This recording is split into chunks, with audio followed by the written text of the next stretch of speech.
Happy Monday, beautiful people of the Switch Force community. Gabe here with a triple pack to start off your week. So 3 little cool new things I saw today as far as like news and tidbits go for the Nintendo Switch, and we are going to get started with the first one here. Lego Marvel Superheroes 2 is going to have console parity amongst all platforms. They are all going to be exactly the same. One of the problems with the Switch is that sometimes the games, they might not be exactly the same on Switch than they will be on other platforms. FIFA is a good example of that. They couldn't get the Frostbite engine on the Switch, and hence we have a quote-unquote gimped version of FIFA. That is not the case with LEGO Marvel Superheroes.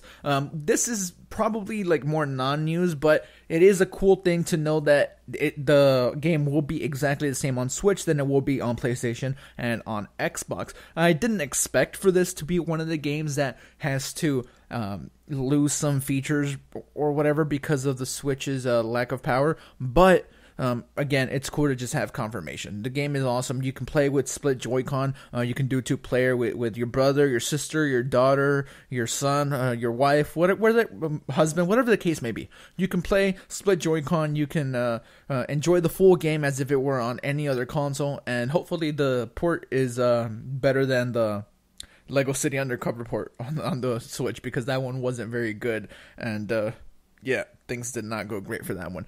So moving on to the second thing here. This is the one I'm excited about the most. Monolith Soft, creators of Xenoblade and Xenoblade Chronicles 2 coming later this year, they're recruiting action game staff for a new project. So it seems like they're working on an action game, and we do have some art for it that I'll post here in the video as well. But this is taken from their website. They're recruiting for an action game staff in particular, and the individual requirement pages for the action part, programmers, and action part battle planners specifically desired action game experience and responsiveness and enemy AI as things they want to emphasize. And again, this is like translation, so that's why the words are a little weird.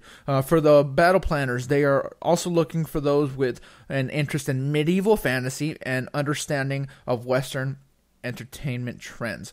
So on one of these images here, like you see this like cool female warrior, and you see like a red dragon like above her.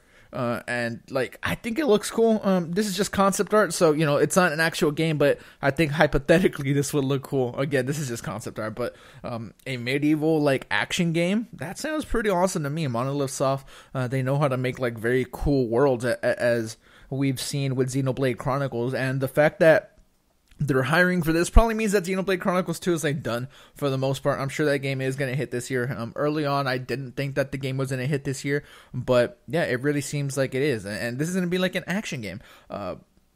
Xenoblade is more like of an RPG, but there are action elements to it, especially with the combat. But this makes me think that this game is going to be like way more action based. So whatever this is, I'm sure it won't be coming out for quite some time since they're just now starting to hire people for it. But again, I think it's just fantastic that this could, be coming in the future for the Nintendo Switch. The third thing that we're going to touch on here, the future of 2D Metroid to be determined by the sales of Samus Returns. So the game is coming out very soon, September 15th to be exact, and they have confirmed that the future of the 2D Metroid series, it rests on this. So if you guys want more future 2D Metroid games, you're going to want to go out and get this. So just to quote series producer Yoshio Sakamoto, sorry if I completely messed up the pronunciation. Through the development of Metroid Samus Returns, I was able to really grasp the possibility and fun of a 2D Metroid. Like when I finished the first game, if there is another opportunity to make another Metroid, that is something that I would love to do. Of course, that really depends on how much people really want to buy a 2D Metroid. So this is like a similar approach that a lot of other developers and publishers are taking. Like, hey, we'll see how this does, and if this does well, we'll do it again. And obviously that's just smart business. If you see that your consumer base is reacting positively to what you're putting out, you're gonna do more of it. That makes total sense.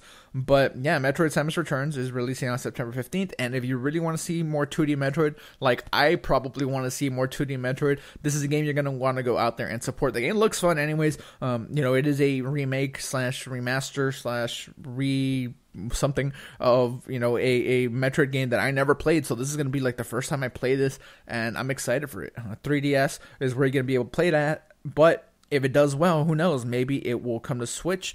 Not this specific game, but the next hypothetical 2D Metroid could come to Switch if this does well. So, thumbs up on this. Fingers crossed, hoping it happens. But that has been it. What do you guys think of Lego Marvel Superheroes having console parity? Monolith Soft hiring for a new action game, and Metroid 2D being possible if this does well, more of it. So let us know in the comments below. Hit the thumbs up if you found this video informative in any way. We appreciate your support. We love you. Have a good week. My name has been Gabe. Switch Force out.